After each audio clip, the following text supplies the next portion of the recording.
Hi, and welcome to Finding Your Way Through Therapy, a proud member of the Sightcraft Network. The goal of this podcast is to demystify therapy, what can happen in therapy, and the wide array of conversations you can have in and about therapy. Through personal experiences, guests will talk about therapy, their experiences with it, and how psychology and therapy are present in many places in their lives, with lots of authenticity and a touch of humor. Here is your host, Steve Bisson. Alors, merci et bienvenue à l'épisode 170. Thank you and welcome to episode 170. If you haven't listened to episode 169, go back and listen to it. Endiament was very interesting. We talked about menopause. We talked about ADD and the late diagnosing of that and how to work on trauma, among many other things. So please go back and listen to it. But episode 170 will be with Sarah Wayte. Sarah Wayte, what the first thing she told me is that I'm an accidental paramedic. And she no longer practices, but she talked about her experience with that. So, if I want to give you a brief discussion, following a 20-year career in the UK as a paramedic, Sarah up with her husband and 2 cats and moved to Canada. She's out on the West Coast. I'm sure she'll talk about that. She's now a creative copywriter and brand photographer. She's a co-host of a podcast about creativity and writes and takes photographs in her spare time. She was late diagnosed with ADHD too, so that's why I was mentioning that about the last interview, and now fully embraces her neurospicy life.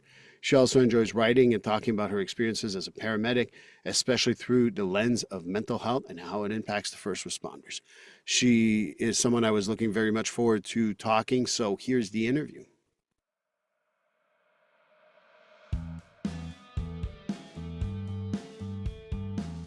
GetFree.ai. Yes, you've heard me talk about it previously in other episodes, but I'm going to talk about it again because GetFree.ai is just a great service. Imagine being able to pay attention to your clients all the time instead of writing notes and making sure that the note's going to sound good and how are you going to write that note and things like that.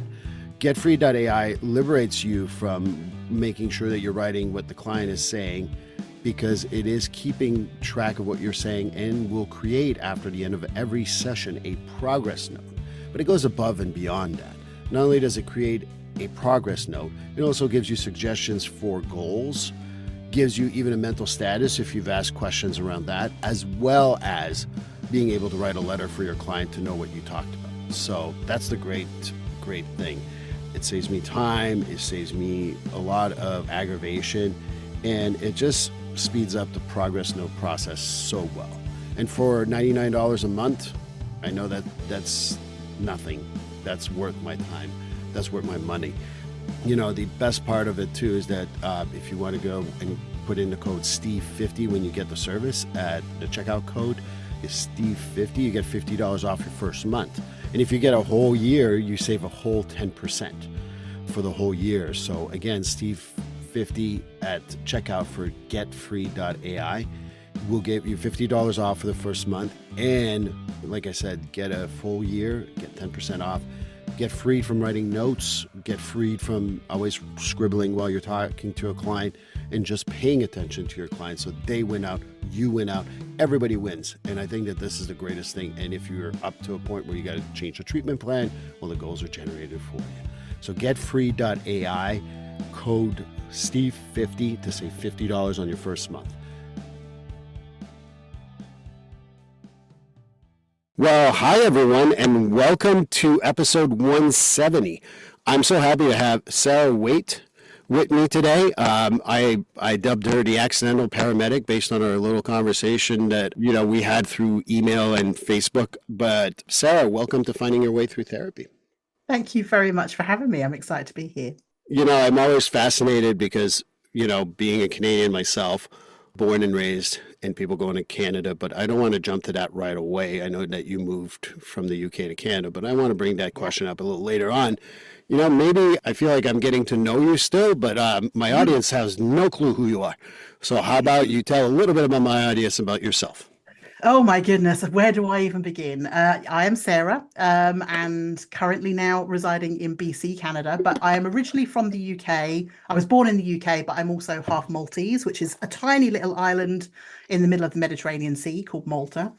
So my background is it's such a big, long story. But I became a paramedic by accident 2008, but I've got a 20-year history in the ambulance service in the UK, which again was an accident. I left home. I was living in Malta at the age of 19, hated living there, moved back to the UK, and I needed work because I was determined not to go back to Malta. And I saw an ad in the paper for it was like the equivalent of like 911 call handler. Basically, it was the taking the emergency calls, and I thought, oh, that sounds interesting.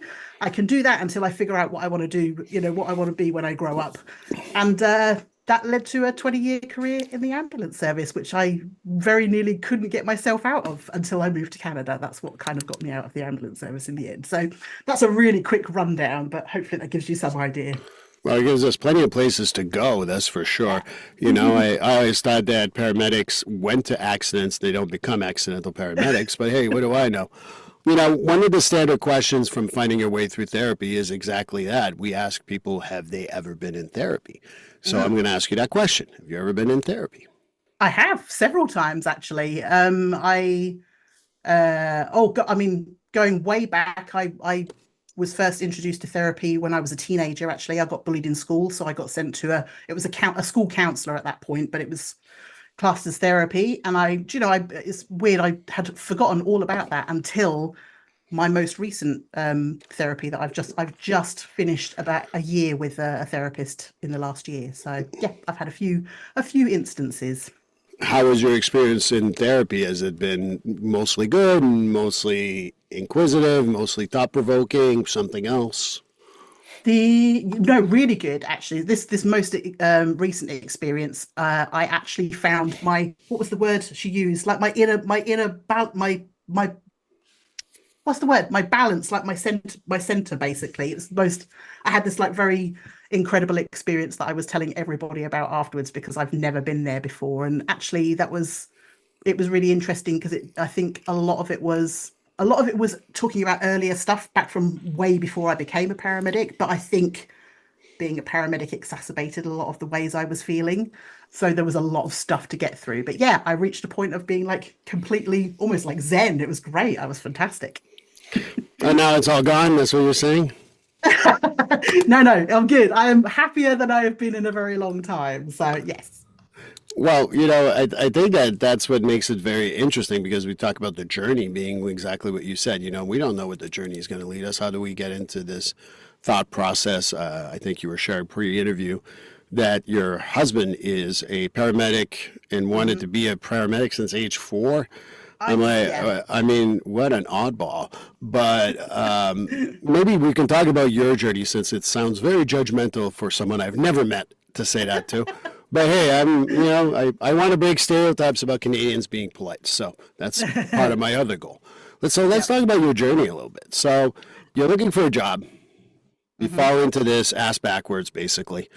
So you got to be motivated to stay other than hunger. Because, there's got to be things that you enjoyed about the job or maybe you didn't. But so maybe we can start there and go from there. So maybe a little bit about what, you go in like bright eye and bushy tail and that dies off, but in a month or two, usually for most people. Yeah. But I don't want to write your story. I want you to paint that story. Thanks, I will. Obviously, I started in the control room first of all, taking calls, and then it progressed very quickly to being a dispatcher. So that's what I did for the first 7 years. I was sending the ambulances all over the county and responding to calls. And it was I was amazed I stayed there as long as I did, actually. I think it was like 7.5 years there. And it was, every day was busy. It was stressful. It was hard work. It was 12-hour shifts with like 5 or 6 screens around you. You had to know where everybody was at any one time. There was obviously this push to make sure you're responding to calls quickly and leaving no patients waiting and all of that kind of stuff. And I think when I first started, I was completely naive. I had no idea that it was what I was kind of getting myself into. But it was, I've asked myself this question many times, what kept me there? And I think it was the rush. I think there was an adrenaline rush to it. There was a real sense of satisfaction of a job well done when you could actually see that you were making differences to people. And a lot of it was the camaraderie as well. The people that I worked with kept me there for a long, long time, actually. It certainly wasn't, it was, I can say this now because I don't work for them anymore, but it wasn't the bosses, it wasn't the management. There was a lot of company politics within the ambulance service. It certainly wasn't any of that. In fact, a lot of that made me want to leave quite frequently as well. So it felt like there was a real push-pull all the time. And also for me as well, I went into the ambulance service with no qualifications. I wasn't qualified for anything. I was 20 years old. I'd not finished school. I hadn't gone to university, so I had no other qualifications. And I felt like I got to a point where I wasn't qualified to do anything else. This was all I knew. So when I decided to become a paramedic, in fact, it wasn't even a decision to become a paramedic. I said, I'm done working in the control room. I might as well apply to become a paramedic and see if they'll take me. And if not, I'll go and work in a store somewhere. That was my thought process. As it turned out, the person who interviewed me to become a paramedic went, "Yeah, we'll take you on." So, that was it. It just kept me there. And that was a new kind of adrenaline. Once I got out onto the road and I was seeing patients, it was stressful, but in a different way. It felt more, at the time, initially, it felt more physical stress because you're out and you're busy and you're lifting patients and, you're doing a lot of more physical stuff. I didn't think about the mental stuff until way later, but it was a different kind of stress from what I'd had in the control room. But I've discovered I did quite well under stressful situations, and I've since learned that's probably an ADHD trait. People with ADHD are very good in emergency situations, so we're pretty well suited to working in places like the ambulance service, frontline kind of work. So yeah, I think it was an accidental finding that this was my place. And it was very much every now and again a call would happen and you would save a life and you would feel like you were on top of a mountain and you just wanted to keep chasing that feeling, basically. So I think that's what kept me there for a long, long time. Well, a lot of people keeps the adrenaline rush really feels good. And, it's interesting. I'm in a group for first responders in the area, and I talk about the God complex. And that's part of what it is. So I definitely get what you just said. And one of the things that I want to mention too, because you talk about being in the control room, as we call it in U.S. and Canada, we call it more like dispatch.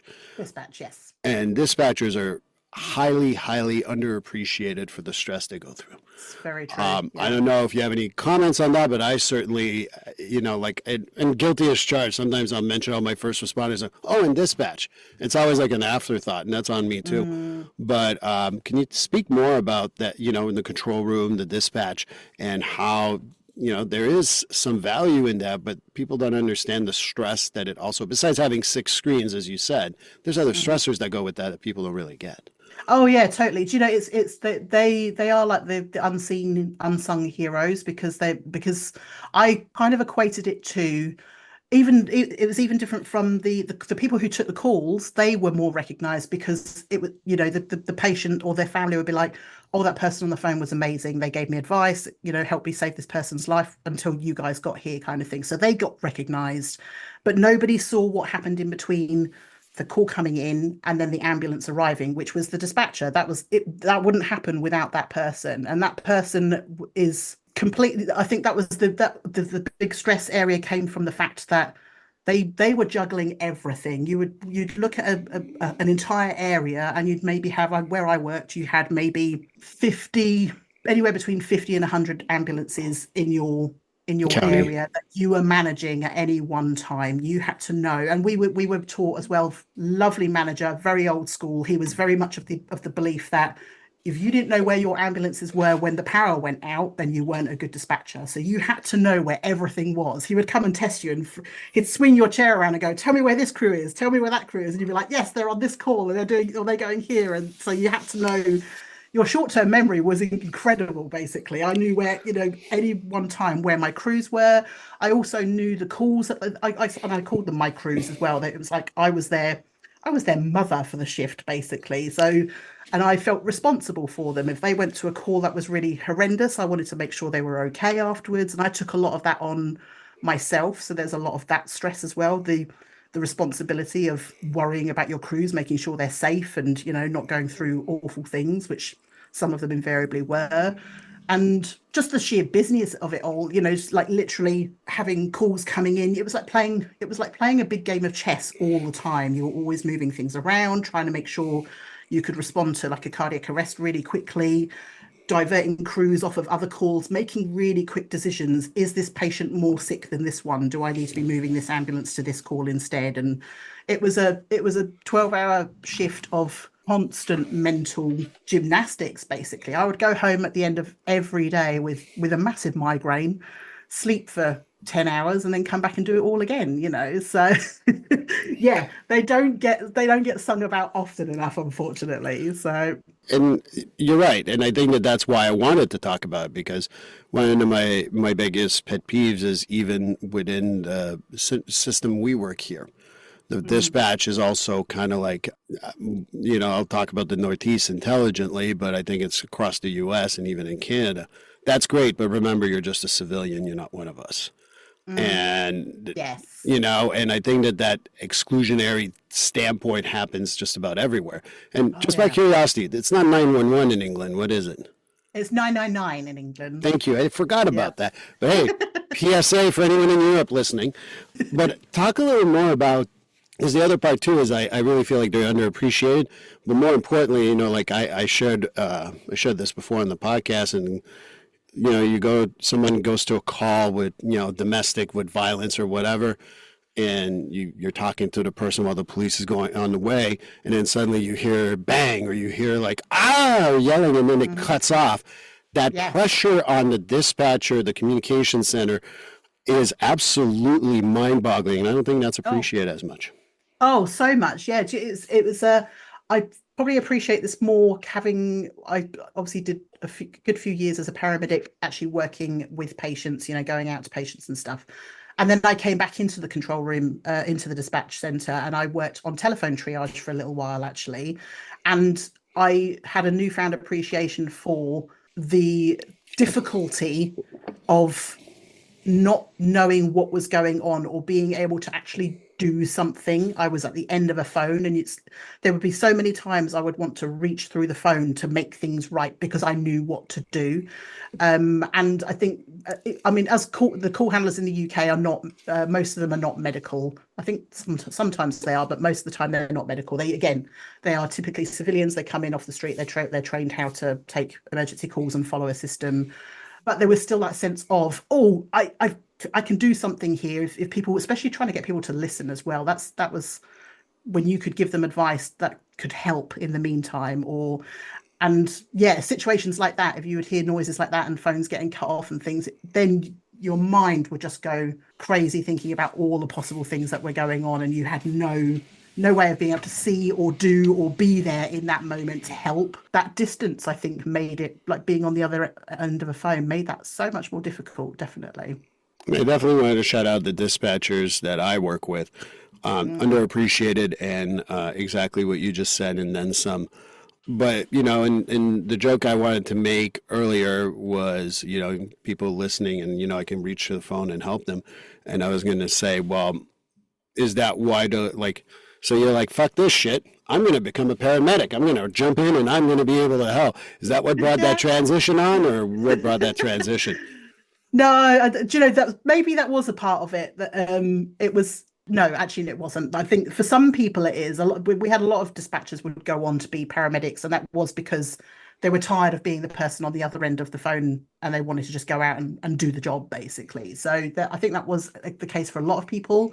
For me, it was very much I'd come to the end of my life as a dispatcher, and it was just like that was the natural transition, was to go out onto the road to be, to work operationally. So it was just a case of let's see if they'll take me, and if not, I'll go somewhere else instead. So And when I think that when you talk about a transition from phone to on-site, essentially, that's what I call it, and emergency on-site work, because you still did emergency, but it wasn't on-site work necessarily. How easily is it to adapt to that, or how hard is it to adapt? And what were the things you faced that you felt were very easy, and the other stuff that you went, oh fuck? So the transition was like, for us at the time, it was a 12-week course in a classroom, basically being taught all the very basics of we went out as student paramedics. So they taught us the very bare minimum that we needed to know in 12 weeks, crammed us full of like anatomy and physiology and doing exams and, all the basic stuff, CPR and basic skills and all of that kind of stuff. And then I think you did a couple of weeks driving course as well. So they taught you how to drive with the lights and the sirens, and which was obviously the best part. We all enjoyed that. And then off you went out into the big wide world as a trainee paramedic. You were a student working with someone qualified. And actually that's when the real training began for most of us. All the stuff that they teach you in the classroom is nothing like what you'll see when you're out there. And I had no idea what I was going to be facing. I kind of knew a little bit because I'd been a dispatcher. I knew, and I was friends with a lot of paramedics as well. So I got to know a little bit about some of the things, but until you're there and facing them, you just don't know. I mean, the first time I saw an open fractured lower leg, it was like, oh, that's what bones look like. I was just like, and it was that moment I realized, okay, this is a sink or swim moment. I'm either going to like pass out here or I have to do something. And luckily brain kicked in and was like, we must do something. Let's fix this now, So, but you don't know until you face that, how you're going to deal with that. The first time I went to a hanging, which was really an unfortunate outcome. It was like, they sent a manager to me because I'd never seen one before. And I think I surprised them because I was like, this is going to sound a little bit morbid, but I was like, I've never felt a broken neck before. Can I see what that feels like? It was like a learning experience for me because I was new and excited. And even though it was an awful situation, I was curious to know for learning for future, whether I'd be able to help somebody in the future kind of thing. So I came at it very much from a place of curiosity. I was lucky at this point. I was already with my partner who had been a paramedic for a couple of years. So I had him as a really good resource. I think I learned a lot from him before I'd actually faced it myself. And him being a very enthusiastic paramedic, as we've already talked about, that was definitely really helpful. I have a feeling if it had been the other way around, because I was not an enthusiastic paramedic at all. In fact, I would probably put a lot of people off the job now if they spoke to me. So if it had been the other way around, it might have been a completely different story. But I was fortunate that he was so passionate about the job and what it entailed that I think I just kind of jumped in with both feet and waited to see what happened, really. So yeah. Well, and I think that when you're dealing with hard scenes, just like you just described, sometimes it is our defense mechanism to say, gee, I never felt a broken neck. Why? That way I don't have to deal with this scene per se. I'm just dealing with a broken neck. Yeah. Is that part of the stuff too, Dick? Because where I think is underestimated is that what I hate hearing, and I hear this sometimes from, and I am a civilian. I am not pretending I'm not. I hear civilians talk about it as, well, isn't that what they signed up for? I don't know if gruesome was exactly what they signed up for, or feeling like shit about it or whatever. Mm-hmm. But talk a little bit about that, because I think that for me, It is so difficult to see your first hanging or your first shooting. And, I still remember some of my scenes that I was on for the first time and going, and even today I think about it and like just, I get a little bit of goosebumps just thinking about it. And again, civilian. I showed up as a civilian mental health clinician, not a first responder. So anyone listening to this, I'm not stealing any valor. Yeah, no, I think you learn really quickly and early on in your career that you learn how to dissociate, which is it's not healthy by any stretch of the imagination, but it's the only way to cope. And it's definitely a coping mechanism. And very early on as well, as a paramedic, it was a different service when I first started, in that it was much quieter. We didn't have as many calls as came later. So you had time to have discussion with your crewmates and your colleagues in the break room. You'd all hang out together and you discuss calls together, and it was almost like a peer review. Almost, you'd have a learning experience together, talking about what you did and what you could have done better, and everyone throwing in some of their experience and advice. And it was crew room banter. There would be a lot of laughter and joking about stuff as well, which probably the civilians would be horrified at. Dark humor and gallows humor makes us survive. But please go ahead. Absolutely, yeah. And then obviously later on, it got so busy you never ever went back to the crew room, so you didn't have that opportunity anymore. So it became very much a case of compartmentalizing it in your brain. You'd see a thing, it was awful, you would put it in a box and you'd push it out of the way, and you think, I will deal with that later, whenever later comes, which for a lot of people it would come very unexpectedly and not very nicely, unfortunately. So yeah, so there was definitely that element to it, but there was something you said and I've completely forgotten now. I forgot my own stuff, so don't worry. But no, I think that we talk about, dark, gallows humor, we talk about dark humor, we talk about dealing with it and how we don't, you talked about peer review. I call it peer support, and being able to talk about it, because that as time goes on, that changes. And then you go to scenes and, it's like next call and you don't necessarily have that time. No, yeah. And there's also, sorry to interrupt you. There's go that ahead. element. There's that element of not dealing with it eventually. In the end, you just stop. You would just cram it down. I mean, the box would get very, very full, basically. And when you try and stuff a box and it starts to burst at the edges, and that's basically what was happening. You just kept cramming things down and down and down. And yeah, at some point it would spill over. And I saw lots of people's personalities, my own included, change over the years as I worked in the service. And yeah, it's just not healthy.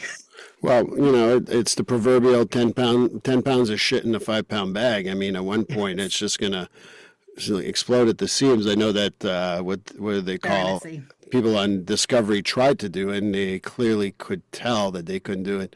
Mythbusters actually tried to do it. So, but I really think that once you don't have that peer review, you don't get that peer support, we need to repress it. But like you said, it shows up in a weird way at other points and times in your life, because you can see so much bloodshed, you can see so much difficulties, domestic violence, or all those things before it starts affecting you. I just want, I want to acknowledge that, because I also think that you bring that home. You said that it changes you, and I do believe that it absolutely changes you. How did you feel it changed you? I became very depressed and angry, and well, I went through a range of emotions. There was a point I'm really well aware of, a point of I hit, they call it sympathy fatigue, where I just did not care. I was so apathetic to everything I was going out to, which is not what you want from a paramedic, really, when you're calling them in your most stressful moments. You want someone who's going to actually care for you, right? And then turning up to people at 4 a.m. with their complaints, and me going, just get on the ambulance. I didn't even really want to know at that point. And that was a thing. And yeah, being very angry. There was a lot of, one of the things they used to advise us a lot of was, I remember the biggest piece of advice I ever got given before I became a paramedic was, you have to be as lovely and nice to the last person that you see in a shift as you are to the first person. And that's really hard to do when you are called, as an example, to maybe someone who has cut their finger, something really benign. Something really benign, when you've just been out to, say, I don't know, a 16-week-old cardiac arrest or something like that. So trying to keep that same level of professionalism and kindness is really hard. And yeah, so I think and I am a person who wears her heart on her sleeve as well. I'm not very good at keeping my emotions at bay or my opinions. Honestly, there were times when I had crewmates say to me, you need to go outside and wait outside and I'll deal with this, because otherwise I would have probably got myself fired, or and then there was falling down the hole of depression as well for a long time, being very, very depressed, thinking this is not where I want to be. I need to get the hell out of here, kind of thing. So yeah, it's a full range of emotions and feelings, I think. Does it affect your self-esteem? Because I know that for some guys, when I talk to them, this is one of the common things, is that, at 3:00 in the morning, you're finally in your bunk, you've had all calls all day, you finally can relax a little bit. And then you get a phone call, and then you hear the ding, you got to go to the call. And it's someone who's like, oh yeah, I've had back pain for 2 days, but I decided to call 911 at 3 a.m. For that. And your lack of empathy in that particular moment is really clear, because you were sleeping and everything else, and they have to put it in check. And my paramedics, my firefighters, they're able to do that. But ultimately, it's like we forget that whatever you do in life, whether it is a paramedic, whether it's a police officer, whether it's a therapist, we're human beings too, but you don't get to show that side. And I think No, exactly. I think that's what you're talking about. Like, you have to wait outside. But for me, it's like, how do you survive without using a little gallows humor and sometimes saying, for fuck's sakes, it just took a guy, cardio had to nitro him, make sure that he got to the hospital safely, and you got a cut on your finger and you can't get a fucking Band-Aid. And, you know, if I sound cold, by the way, for everyone that heard me, I'm not a paramedic. It doesn't matter. I'm just a therapist. But that's one of those things that comes up, and I don't know what you think about all that. But it's absolutely, like, it's hard to be ourselves in those situations. Well, you do. You find you have to. There is a real separation between who you are every day as a normal person outside of the service and who you are when you've got that uniform on. I actually wrote a piece about that, about how the uniform almost became like a superhero's cape kind of thing, where people see that and they expect the superhero, not realizing that actually underneath is a person who is probably more depressed and mentally unwell than you will ever be, and you want this person to care for you. And there's a real stigma around that, you know, the care, who cares for the carer kind of thing. If the carer is not well, how are they supposed to look after their patients effectively? You know, there were times when I felt I wasn't mentally functioning as a paramedic, and I would go to calls and I would have to call for help. I would have to say, you need to send me another paramedic. I don't know what I'm doing. You know, patients who are really poorly, and I had no idea how to treat them. I was just standing there staring at them because I could not, it wasn't there for me to be able to actually help them. I was completely useless to them. And that's the last thing you need, you know. Say you're calling someone in an emergency situation, normally like a life or death situation. You want someone who's going to come in with the cape flying, who's going to save the day, you know. And so many of them couldn't do that, even though they had the uniform on. It was a struggle to do that sometimes. So yeah. And I think it's also because, you know, we need to be human, and the human side is, I tell people, like, when you get to your third or fourth call, you've been doing this for several years, it's like smelling the color Thursday. It makes no sense whatsoever. And that's actually very sensible because, yeah, your brain's a little mush because of all the hard stuff that you saw. It leads to depression, as you talked about. And I know that, you know, in pre-interview, we talked a little bit about suicide and colleagues and friends and all that. Can you speak a little more? Because that, you know, the ultimate sign of depression, right, is suicide attempts or suicide. I don't know what word we got to use, but suicide is the word I use. Absolutely. You want to speak about it a little bit? Yeah, I mean, there's not a lot I can say because I'm not an expert. I've had. Oh, I'm not either. I'm just winging it. I can only speak from my own experiences, and there was a point where, I've lost count of the number of colleagues I've lost to suicide over the years. I think I read somewhere that the rate of suicide in first responders it's like something like 24, close to 25%, like a quarter. It's ridiculous. It's compared to civilian numbers, it's really high. And there was a point where it seemed like it was happening every week. We were just hearing about someone, and this is not just paramedics. I'm talking about actually some dispatch staff and as well. You know, we ended up losing dispatchers to suicide, and those people that don't even get remembered by a lot of others, you know. So and I maintain that if I'd stayed, I might well have been one of them. I was reaching that kind of point. I think if I'd stayed, I might have been thinking about that myself. So it's really prevalent. It's terrifying to know how many people I worked with that are no longer here because of how they were feeling, and because they couldn't talk about it, or didn't know how to talk about it, or didn't have access, or whatever. So yeah. Well, I think it's also because of the mentality, right? You have a thick skin, you know. And while we were talking, I quickly looked it up to a website I know. So it goes medical doctor, dentist, and police officers.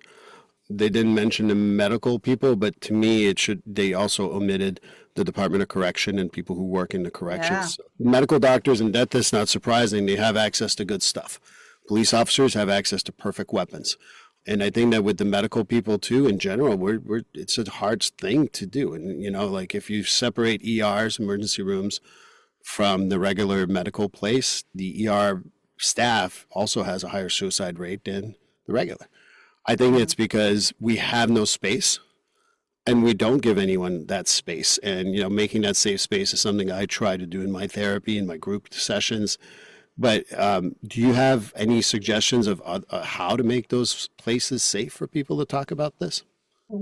For me, it very much became the only people. I mean, where I worked, you would tend to work with the same people over and over and over again. So you get to see when things aren't right with them.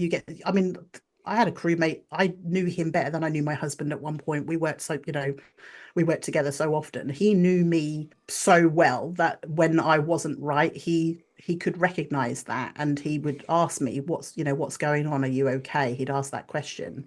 And I think it fell to each of us to look out for our colleagues as opposed to expecting them to come and talk to us. It was when I first got, realized I was depressed. It was because actually it was a colleague who pointed it out to me, and I thought, oh no, that can't possibly be the case because I still make I still make jokes and I laugh, and how can I possibly be depressed if that's what's happening? But she pointed it out to me, and it was like, oh, okay, maybe I need to go and talk to somebody about this. But one of the things that I used to talk an awful lot about, and I don't think it has changed yet, but I maintain that I would like to see there be at least an annual mental health review with somebody, with a professional, like maintenance, basically. Just even if it's like you go for one session, they ask obviously the key questions they need to be asking to try and figure out what's going on, and at that point make a decision: do we need to be having more sessions, or are you great, you're good, off you go, back out into the world, I'll see you again next year, kind of thing. I think that's something would be really important in all frontline areas. I say you do health checkups on a regular basis, especially when you get to a certain age. Why aren't we doing mental health checkups? That kind of thing. Well, what's funny is I have my first responders always kind of like surprised that I go to therapy and I have my own therapist. I'm like, yeah, because I'd be fucked up if I didn't. Right. I hear a lot of crazy stuff in my job, like, and you see it, but I hear it. And I'm not saying that one's more valuable than the other, but it certainly is not much different in that way. So I think that, I can only speak intelligently, and I'm sure it's happening in other places in Canada, the US, and even in Europe. But there's at least 2 departments in the Massachusetts area where basically they're giving you 4 hours to go see a mental health counselor. Amazing. Every year, and if you need more, because it's for transportation and everything else. And I know another place they're talking about a full day off if you need it. And then for me, that's what I've always, the goal of finding your way through therapy, my podcast, is that I want mental health to be as important as physical health. I'd like to be able to, I have clients who come in only once every 6 months, 3 months, a year. Hey, Steve, I'm good. Oh, no, Steve, I might need help with that. To me, it's the same exact thing. It's like you don't need to like sit there and be psychoanalyzed on a couch, which some people believe it is. It really is about, hey, you doing good? No, you know what? I probably need a little review. I had like 4 bad calls last year. One, I'm still not over it. And yes, I work with a lot of first responders, so obviously I'm talking about that.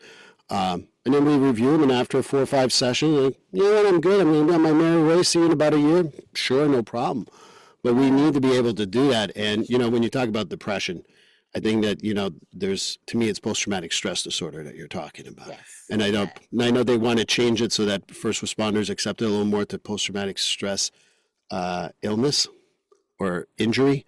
I think it's injury. And whatever makes it workable, I don't give a shit. It's whatever works. But I feel like the other part too, and again, you correct me if I'm wrong, and sorry, I'm a feminist. Women have it harder than men in that way too, because you went into a male profession, so to speak, and you need to be tougher because you are a female. I don't know if that's been your experience or not, and I just wanted to throw that out. That's really interesting. I hadn't really considered that, but yeah, it makes total sense, definitely. Just trying to think. Do you know, though, I think most of the experiences that I saw of suicide were actually mostly in the male staff members. And I think that comes back to how men don't often talk about how they're feeling, and it's kept very quiet until eventually they just can't cope with it anymore. So maybe I think actually maybe that's where my feminine experience is that women are very good at talking about these things, and actually that's why I say I think having therapy is so useful, because it comes from that woman's background of being able or wanting to talk more about these things. It's really interesting thoughts there. You just give me some little food for thought on that one, actually. Yeah. And I like the angle you took. You're right. Males don't talk about it, and they tend to be the ones who commit suicide. Again, historically, I was a suicide prevention specialist for a while. The other reason why men tend to die of suicide more than women is that they tend to use a more violent way to kill themselves. It's true. Yeah. But again, I'm not here to do suicide prevention just yet, but hey, always a great topic to talk about. But yeah, I really think that, the ability to talk about it is half the battle. Yes. I've seen it too many times in my life and my career, not only about first responders, but in general. People will say something like, so sometimes I'm very sad when I watch a show with parents because it makes me think about my mom. Okay. Like, wow, it wasn't as hard as I thought. I kept it in my head all these years thinking I was some sort of like weak person. But ultimately saying it out loud helped. I'm just made it up because I don't want to identify any of my clients. But the point is that I try to tell men, like, getting it out of your head, out in the open, just sometimes is so relieving, even if I don't do anything as a therapist, because I don't fix people. I just listen to people and I give them suggestions if they need to, but I'm not actually doing any fixing. And I think that what I feel, and again, you can tell me what you think, but sometimes getting out that stupidity out of our head and saying it out loud. I mean, my therapist has heard most of my stupidities, and he still seems to like me for some reason, so it's great. But I think that that's part of what the therapeutic process is, and sometimes you can't do that at the station or the communication center and all that. Yeah, well, there's that fear of, I think, of judgment, of, like you say, you're supposed to be the person helping people.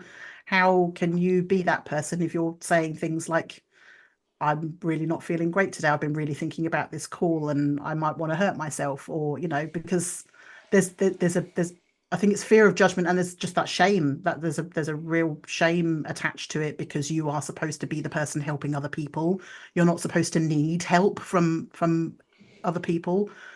Yeah, I think that's a lot of it. But actually, it was always really interesting when someone would say something like that, and other people would, all crewmates, your colleagues, everyone around you, most people would then go, yeah, me too, actually, I've been feeling that way. It's amazing how when one person speaks up, the rest think, oh, okay, I can say that. That's actually, it's safe to be able to say those things. And I think that was why it was always super important to ask your colleagues how they were, or talk, you don't seem yourself today, what's going on? Just because it could be anything. It could be a job that they've done, but it could be something going on at home as well. That would always have an impact on how you are feeling too. So just being able to give people the space to actually say something. Right. And I think that you're absolutely right too. I try to leave I go to work, I take my home backpack, leave it at the door, pick up my work backpack and show up for that. But there's times where my home backpack was too full, so I had to put a little bit in my work backpack, and I do bring it to work, for XYZ. I have, 2 teenage girls, and sometimes that can have its own challenges. And maybe I have a conflict with a friend or a conflict with a family member, or that, there's XYZ to be done at the house and it's bothering me because it's got to be done sooner rather than later. And I'm trying. So it all shows up. And I think that, the illusion that we can separate our home life from our work life and vice versa is absolutely bonkers. But I think that that's where, having good colleagues and people you can turn to is so essential. Besides having a good mental health counselor, having a good counselor in general. I say mental health counselor, whatever the hell works for people, right? But that's what I think too. We bring stuff from work to home and vice versa, and let's not pretend we don't. Yeah, absolutely. And I want to really add to that as well. Like, no, you cannot add for it. I'm sorry, we're cutting you off. Go ahead. Just the obviously the talking part is really important, but also giving ourselves the space to feel the feelings as well. There were times when I would do a horrible call and I would be off the next day, and actually the best thing for me was to spend the whole day wallowing in the feelings and actually experiencing, you know, the upset, the shame, the dread, everything that I went through from that call, but giving myself a cutoff point, like, okay, feel the feelings, but tomorrow you're gonna be better again, you know, and that for me that was really useful as well. I feel like a lot of the time we would squish those feelings down and then still wouldn't allow ourselves to have those feelings even when we had the time to do that. So yeah, just kind of wanted to add that in there. No, I appreciate it, and always feel free to interrupt. I talk for a living, so I'm easily lost in my own thoughts. But the other part too that you mentioned here, and I think that is very important to mention, is that I tell people, have your pity party. You want to have like if it's a bad call, take 8 hours of pity party. It's really, really bad, take a 24-hour pity party. I don't care about that. But after that shit, we got to get back into working on the other stuff or even processing that. Yeah. And I think that that's what happens is that I think when you're depressed or you have anxiety or you're not permitted to have that, if you start wallowing, you stay stuck there and no one knows how, and you don't know how to get yourself out because you don't have that ability. And you're not asking for help because that's too shameful, right? Because you need help. Yep. Oh my God, you bastard. Why do you need help? So I think that plays all factors. So I appreciate you saying that because it is absolutely true. And I will quote one of my favorite Thich Nhat Hanh statement is, what you resist persists. Yes. Oh, yeah. And the Buddhist in me will always want to share a little bit about my Buddhism. But what you resist persists. And that's just what it is. So you feel bad because you saw, like I've never, and again, I don't want to see it. I actually have no interest in seeing a bone sticking out of someone's leg. I have no interest. And if I did, I'd probably handle it, but I just don't want to see it. But if you saw that and it's still in your mind and you can still see it, that's tough. I saw someone have muscle collapse on their arm and you can see just the bones. And I still think about it. I still have a little bit of goosebumps, but I kept it to myself. And then I went to someone like, was that fucking strange or is it me? And the other person's like, oh my God, no one else said that. Thank God. And then we talked about it for 5 minutes and it was over. Now I still have goosebumps, but it doesn't bother me as much. Yeah. So I think that I tell people, like, talk about the weird stuff. And maybe someone will be like, no, you're weird. And that's okay. Then you can go talk to someone else who's a therapist or whatever. And if you're not weird, they'll be like, me too. And there's ways to join around these things. Yes, absolutely. I think talking about it was the best thing I ever did. It was there was, 2-3 years ago, I would not have been able to share some of the stories that I share now without tears coming, without feeling like lots of anxiety, heart racing, all of that. And now I can just talk about it. It's a part of my history. It's a part of my past. It still, like you say, still gives you goosebumps and stuff, but it's much easier to talk about the more you share it. So, well, as we get close to the hour here, I'd like to wrap it up. Knowing human behavior and human concentration is never more than 45 to 50 minutes. Anything you want to talk about that you do now and that maybe people can reach you and talk to you about it? So I'm a writer these days. When I left the ambulance service, I became a writer. And actually, I do lots of different kinds of writing, but I have an account on Medium. I'll send you the link so you can share it. But please, I share stories about my paramedic life and what that entails, as well as other things. But yeah, there's a lot of stuff about being a paramedic on there. And I love to be able to, I've talked to paramedics from all over the world as well about their experiences. So if anyone ever wants to reach out and talk to me, I would love to speak to you. And we can direct message you where? You can, probably actually email me. Email me is probably the easiest way. hello@sarahwayte.com is the easiest way to get hold of me. Right. So what I'll do is I'll link that in the show notes. But I appreciate you sharing your story. I've worked this field for a long time, and you being so transparent about what you just talked about is moving to me. And this is not just being nice to you; it's just the truth. And I like to thank you and thank you for sharing with my audience your experience, and I'm sure it's going to benefit some people. I hope so. That's why I wanted to come on and talk to you, definitely. So thank you. And I hope to talk to you again soon. Well, that completes episode 170. Again, Sarah Wayte, thank you so much to talk about there, and I hope you guys enjoy it. But episode 171 is going to be a little bit of my passion of working with first responders, how it started, where I'm at now, and all that fun stuff. So please join me then. Please like, subscribe, and follow this podcast on your favorite platform. A glowing review is always helpful. And as a reminder, this podcast is for informational, educational, and entertainment purposes only. If you're struggling with a mental health or substance abuse issue, please reach out to a professional counselor for consultation. If you are in a mental health crisis, call 988 for assistance. This number is available in the United States and Canada.